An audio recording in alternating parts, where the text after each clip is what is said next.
नमस्कार दोस्तों।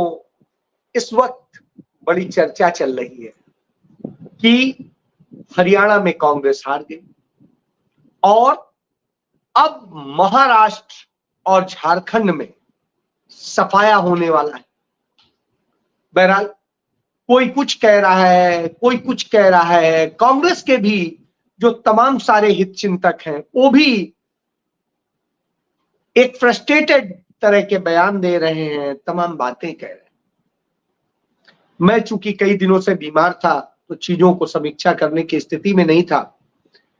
जिस तरह से कर रहा था, जो कुछ कर पा रहा था, जब ये कल के नतीजे आए निश्चित रूप से मेरे लिए भी आश्चर्यजनक थे। भारतीय जनता पार्टी के एक सीनियर नेता का मुझे फोन आया, बहुत राष्ट्रीय स्तर के नेता का। उसने कहा, अजय जी ये क्या हो गया? मैंने कहा, अब ये तो मुझे भी नहीं पता, लेकिन आप बताइए, मैं तो थोड़ा सा अपडेटेड नहीं हूं क्योंकि ऐसी ऐसी वजह थी। तो हंसने लगे और उसके बाद में उन्होंने कुछ बातें बताई। बहरहाल मैं उनको यहां कोट नहीं कर सकता हूं क्योंकि मेरे मित्र हैं।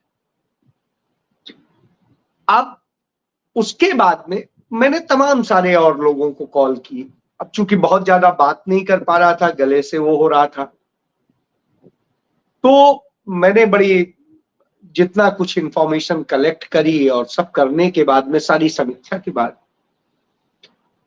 मैंने कहा एक बात तो बिल्कुल सही है, जो बात मैं सदैव से कहता आया और फिर कह रहा हूं, आपको हो सकता है अच्छा न लगे, कि ईवीएम में कहीं गड़बड़ नहीं, यह बात साबित होती है।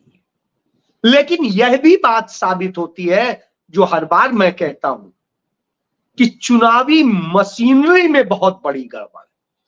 वो गड़बड़ चुनाव आयोग कराता है, वो गड़बड़ लोकल ब्यूरोक्रेसी कराती है, वो गड़बड़ी पैसे के जरिए होती है। वो कैसे होती है उसको बताता हूं।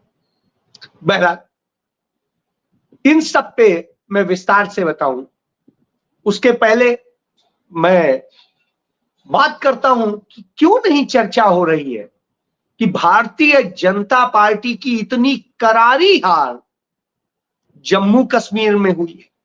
हरियाणा में भी 90 सीटें थी, जम्मू कश्मीर में भी 90 सीटें थी।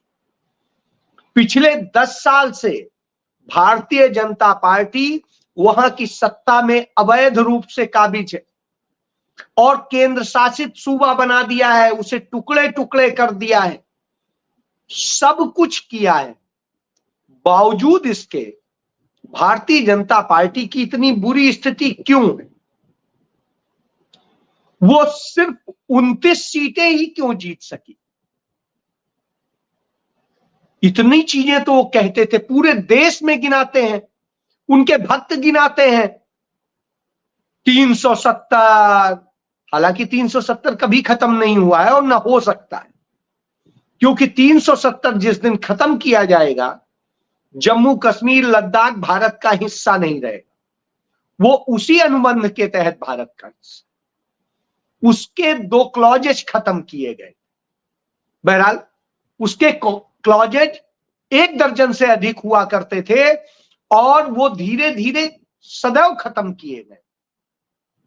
लेकिन ये महत्वपूर्ण थे, जो उन्हें प्राकृतिक संरक्षण देते थे, अपनी संपत्तियों की रक्षा का हक देते थे और वहां पूंजीपतियों का वहां की धन संपदा और दूसरी चीजों पे कब्जा करने से रोकते थे, उसके लिए खत्म किया गया, यानी अडानी अंबानी के लिए खत्म किया गया। बहरहाल यह बात जम्मू कश्मीर से बाहर बैठ के समझ में नहीं आई, वहां के लोगों से समझ में आई, क्योंकि उनका छीन रहा है उसका। बहरहाल इसी पे आता हूं। तो वहां की 90 सीटों पे जब चुनाव हुआ तो 90 में 42 नेशनल कॉन्फ्रेंस ने जीती और 3 पीडीपी ने जीती। उनकी सहयोगी कांग्रेस ने 6 जीती। कांग्रेस और एनसी का गठबंधन था। कांग्रेस का प्रभाव जो कश्मीर में है उसका लाभ मिला उनको, नेशनल कॉन्फ्रेंस को, और जम्मू में जो था, जम्मू संभाग की सीटें थी, उनमें भी लाभ मिला, कांग्रेस को भी 6 सीटें मिली। तो यह एक सत्य है, यानी 48 सीटें उन्होंने जीत ली। वोट परसेंटेज भी देखिए, जो एनसी है उसे 23.5% वोट मिला, कांग्रेस को करीब 12% वोट मिला, भारतीय जनता पार्टी को 25.5% वोट मिला, पीडीपी को 8.25% वोट मिला। अब आप इससे समझ लीजिए कि वहां नकारा किसको गया है। नकारा भारतीय जनता पार्टी को गया है। और जिस जम्मू कश्मीर में, तो कश्मीर में जो सीटें हैं वो 47 सीटें, कश्मीर वाला जो संभाग है, और उसमें 47 में से 42 कांग्रेस एनसी गठबंधन ने जीत ली। इसके बाद जो 43 सीटें जम्मू संभाग में है, जिसे हिंदू मुस्लिम करके बांटते हैं, वही सिर्फ 29 सीटें बीजेपी जीत पाई है। यानी बीजेपी की इतनी करारी हार हुई है, यह तब है जब वहां हिंदू मुस्लिम का जहर बड़ा भयंकर तरीके से बोया गया। वहां वोटिंग ही, भाजपा की वोटिंग पूरी हिंदू मुस्लिम पर हुई है। और भाजपा की हालत क्या है, इससे आप समझ सकते हैं। तो इनका जो झूठ का पुलिंदा था वो फूटा है, और वहां सीधे नरेंद्र मोदी की हार, क्योंकि वहां नरेंद्र मोदी सबसे बड़े प्रचारक, अमित शाह सबसे बड़े प्रचारक, राजनाथ सिंह सबसे बड़े प्रचारक, बाकी लोगों की तो बात ही छोड़ दीजिए। तो जो ये वहां का नफरत का खेल था, वहां की बहुतायत में जनता ने, यानी 80% करीब, मानिए यदि राउंड फिगर में भी ले लेंगे तो भी कहेंगे कि 77% जनता ने इन्हें नकारा है। तो यह है, इस बात का सबूत है। बहरहाल उस पर चर्चा ना हो, इसलिए हरियाणा पर चर्चा हो। मैं भी कहता हूं करिए। अब हरियाणा में आते हैं। हरियाणा में हमें उम्मीद थी कि कांग्रेस जीतेगी और बहुत अच्छी स्थिति में जीतेगी, 2/3 बहुमत से जीतेगी। लेकिन कांग्रेस नहीं उतना अच्छा परफॉर्म कर पाई जितने की उम्मीद थी। क्यों नहीं कर पाई, इसी पे बात करूंगा। लेकिन क्या भारतीय जनता पार्टी ने इतना अच्छा परफॉर्म कर दिया, इतनी नफरत फैलाने के बाद, कि जाट बना मदर्स, हिंदू मुस्लिम का अलग, दूसरों का अलग, कितने खेल खेले, झूठ पर झूठ बोले जा रहे थे। और कांग्रेस को कहते थे मुफ्त की रेवड़ी। कांग्रेस ने यदि 2000 रुपए कहा तो इन्होंने कहा हम 2100 देंगे। यानी आप समझ लीजिए, मुफ्त की रेवड़ी भी बांटी, सब कुछ किया। फिर कितना आया, जो वोटिंग परसेंटेज है उसके मुताबिक कांग्रेस को जो वोट मिला है, उसके मुकाबले भारतीय जनता पार्टी को कितना ज्यादा मिल गया वोट शेयर में, सिर्फ 0.85% का अंतर। मतलब भाजपा कांग्रेस से 1% वोट भी ज्यादा नहीं पा सकी है। तो भाजपा कांग्रेस से 1% वोट भी ज्यादा नहीं पा सकी, तो यानी कैसे जीती है यह आप समझ सकते हैं। भले ही उसकी 41 से 48 सीटें हो गई, कांग्रेस की 31 से 37 सीटें हो गई, लेकिन असल में वहां की जनता ने भाजपा को कोई बहुत सहयोग नहीं दिया। कैसे जीती है भाजपा, इसके उदाहरण कुछ बता देता हूं। एक सीधी सी बात, जो बात अब मैं चुनाव मशीनरी पे कह रहा था, वहां आता हूं कि नारनौल एक सीट है। नारनौल सीट पे रिकॉर्ड में, सरकारी रिकॉर्ड के मुताबिक मैं वो कोई बात नहीं कहूंगा जो रिकॉर्ड में नहीं। 99% चार्ज्ड 8 ईवीएम मिली। यदि ईवीएम में वोट पड़ा है, वोटिंग में यूज हुई है और उसमें वोट काउंट हुआ है, तो साहब उसमें 20, 25, 30% तो बिजली खर्च हुई होगी ना। कि बैटरी बिल्कुल एज इट इज, चाहे जितनी खर्च कर लो खत्म नहीं होगी, ऐसा तो नहीं होता। जहां जहां कांग्रेस जीत रही है या जिन मशीनों से कांग्रेस भाजपा दोनों को वोट मिल रहे हैं, वहां पर वो 60% से 70% के बीच में चार्ज मिलती है। लेकिन जहां की मशीन 100% बीजेपी को वोट उगलती है, वो 99% चार्ज मिलती है। इसी तरह पानीपत में 6 मशीनें 100% यानी 99% चार्ज मिली। तो मैं जो कहता हूं ना कि ईवीएम में गड़बड़ नहीं, ईवीएम जो ओरिजिनल ईवीएम है जिसमें वोट पड़ा, वो तो 60% 70% चार्ज होगी। इसका मतलब है उसकी जगह कोई दूसरी ईवीएम गिनी गई और वो ईवीएम कहीं गायब हो गई। वैसे ही जैसे एक जमाने में बैलेट बॉक्स जो है धीरे से गायब हो जाता था, तो वो जो बैलेट गायब हो जाता था वैसे ही मशीन गायब हो गई। और ये डकैती बगैर चुनाव आयोग की मिलीभगत के नहीं हो सकती, बगैर सरकारी मशीनरी के नहीं हो सकती। तो इसमें ये मिलना जरूरी। तो कहां पर ये मिला लेते हैं? जहां पर हो सकता है पार्टियों के कुछ जो एजेंट्स हो उन्हें तोड़ा जा सकता है, कुछ और लोगों को तोड़ा जा सकता है कि वो जब तक बोले तब तक खेल हो जाए। चंद पैसों का खेल होता है, बाकी सरकारी मशीनरी का खेल है। तो ये मैंने आपको 2 जगह को उदाहरण बताए, ऐसे ही कई जगह के उदाहरण सामने आ रहे। और यदि इन वोटों की गिनती कर ले तो जहां कांग्रेस हार रही है वहां करीब कांग्रेस 14 सीटें जीतती नजर आती है। 14 यदि कांग्रेस जीतती है तो यानी 14 भाजपा की कम होती, यानी भाजपा की 34 सीटें क्या नाम है 28 सीटें कम हो जाती। तो आप इस खेल को समझिए। बहरहाल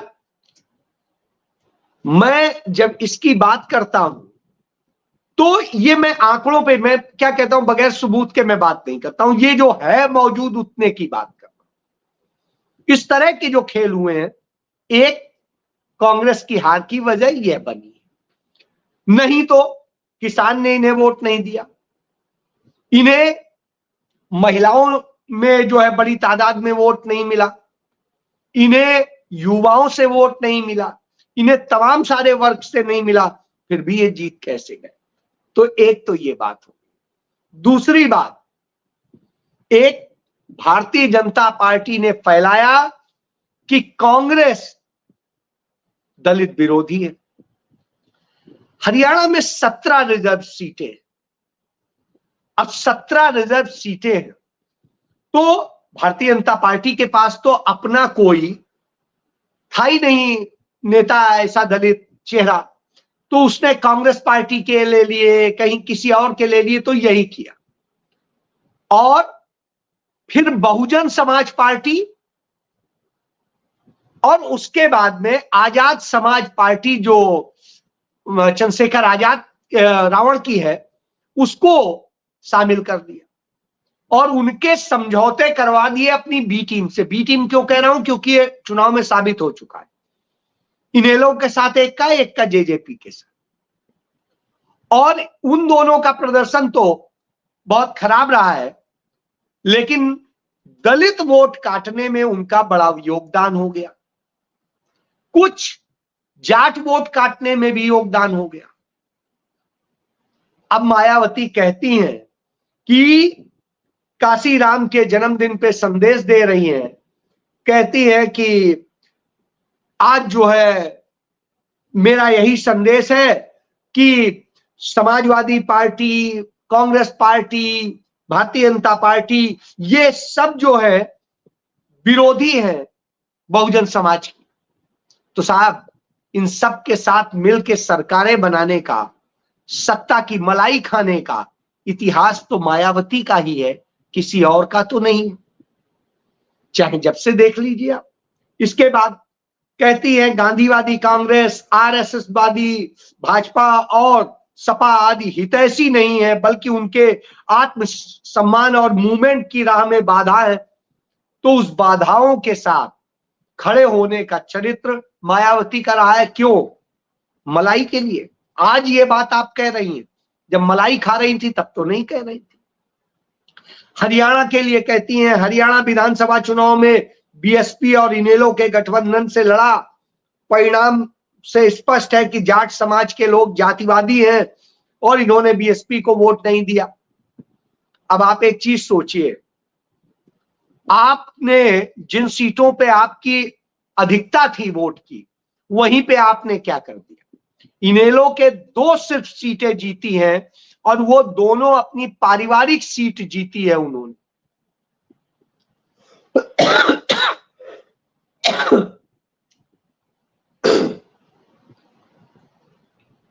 एक भी सीट इनेलो ने उस जगह नहीं जीती है जहां पर वो बसपा का आधार रहा हो या दलित आधार रहा। यानी आपने कोई बहुत बड़ा काम नहीं कर दिया उनके लिए। तो यह इस बात का सबूत है कि दलित वोट असल में भारतीय जनता पार्टी के लिए आपने बेचे, और इस बेचने का नुकसान किसे हुआ है? इसका नुकसान हुआ है दलित समुदाय को, और इसका जो नुकसान हुआ है वो हुआ है इस देश को।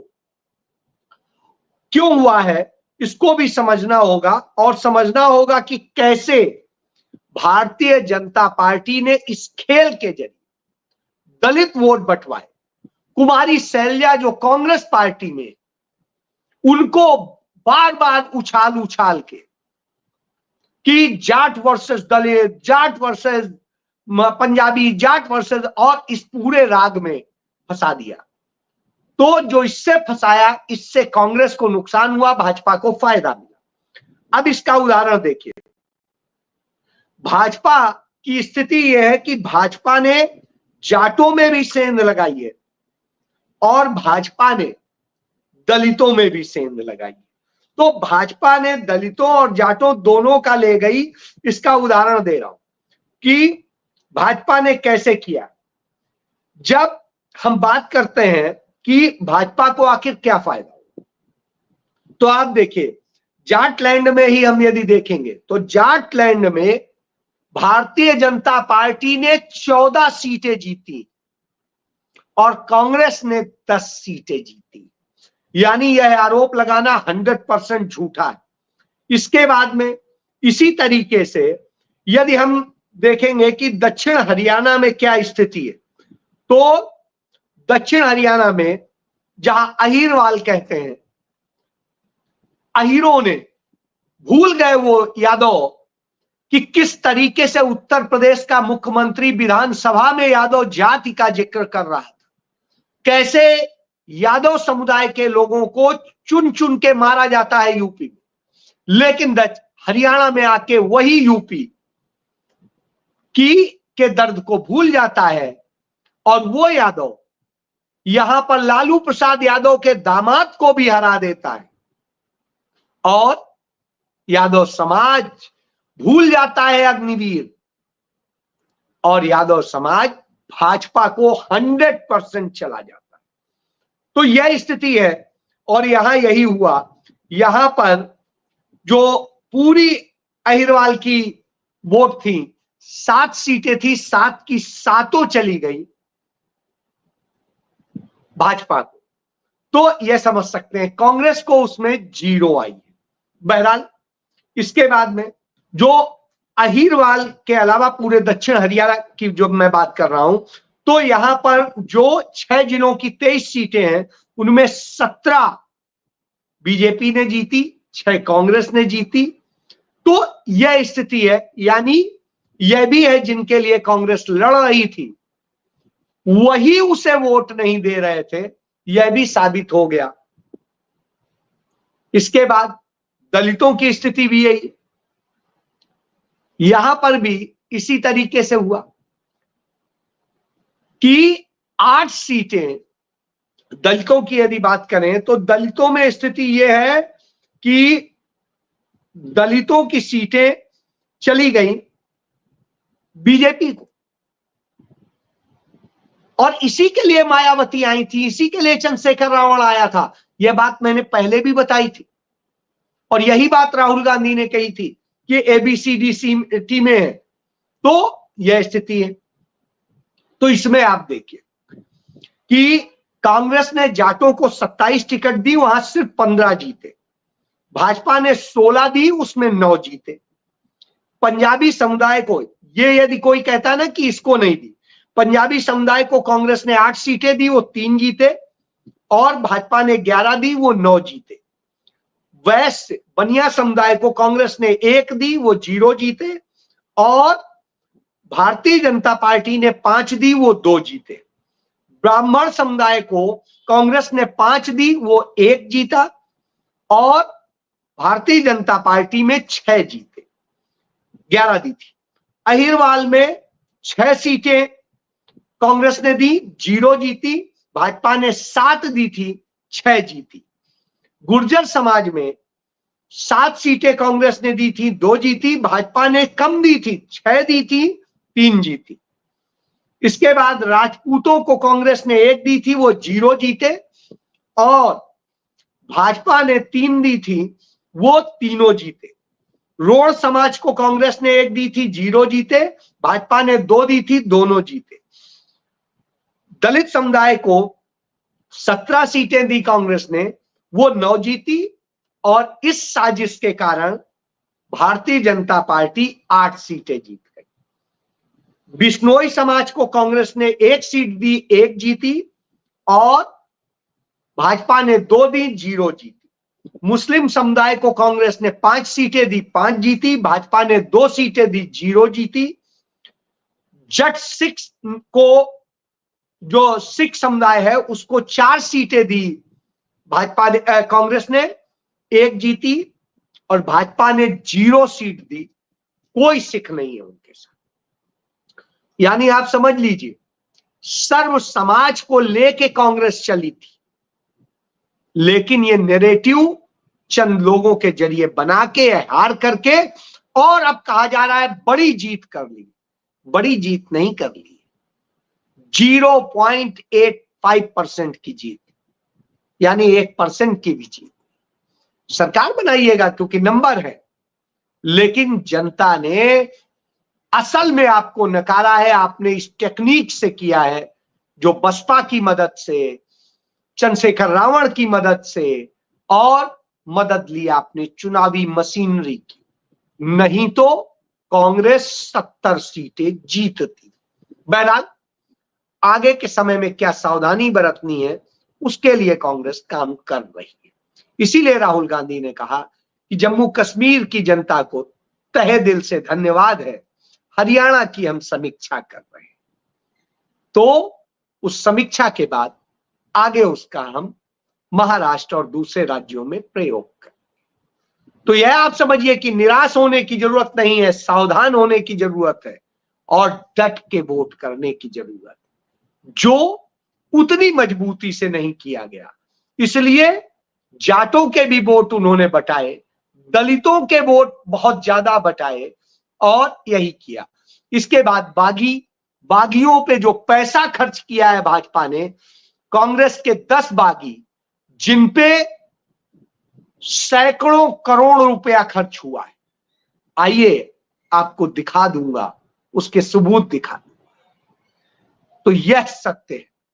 इसलिए यह पूंजी के बूते जीता गया चुनाव है, चुनावी मशीनरी के बूते जीता गया चुनाव है भाजपा का, और जीता गया है चुनावी मशीनरी का दुरुपयोग करके, नफरत फैला के, जातियों को बांट के, झूठ बोल के। यह जीत बलात्कारियों के माध्यम से हुई है, वही बलात्कारी जिसे गुरमीत राम रहीम कहते हैं, अदालत ने साबित किया है। तो अब बलात्कारियों को जीत मुबारक, ईमानदारी के रास्ते में जो मिला उसे सलाम। जय।